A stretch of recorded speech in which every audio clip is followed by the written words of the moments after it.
এই মাসের শুরুতে অনেকগুলো বিয়েবাড়ি ছিল, তার মধ্যে একটা বিয়েবাড়ির নেমন্তন্ন আমি পেয়েছিলাম। সেটা হলো আমার বরের ফ্রেন্ডের বিয়ে। তো দাদার বিয়েতে জমিয়ে খাওয়া দাওয়া, তার সাথে আনন্দ, দুটোই আমরা করেছিলাম। তো এটা ছিল কনের বাড়ির খাওয়া দাওয়া। তো আমরা যখন বিয়ে করাতে গেছিলাম তখনই চলে এসেছিলো স্যালাড, একটা ভেজ কাটলেট, আর ছিল ফ্রাইড রাইস।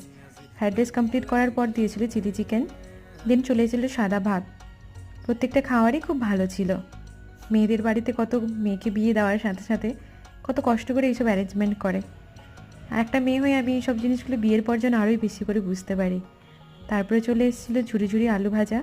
আলু ভাজা কমপ্লিট করেছিল এই চিংড়ি মাছের কালিয়া, এটাও খুব ভালো ছিল। দেন একটা ঝিঙে পোস্ত আর মাটন। মাটন ওদের একটু আলাদা স্টাইলে বানিয়েছিল, খেতে কিন্তু খুব ভালো হয়েছিল। আমের সিজন, আম চাটনি তো থাকবেই, রসগোল্লার সন্দেশ, লাস্ট পাতে আর আইসক্রিম। এই খাওয়াগুলো দিয়ে আজকে শেষ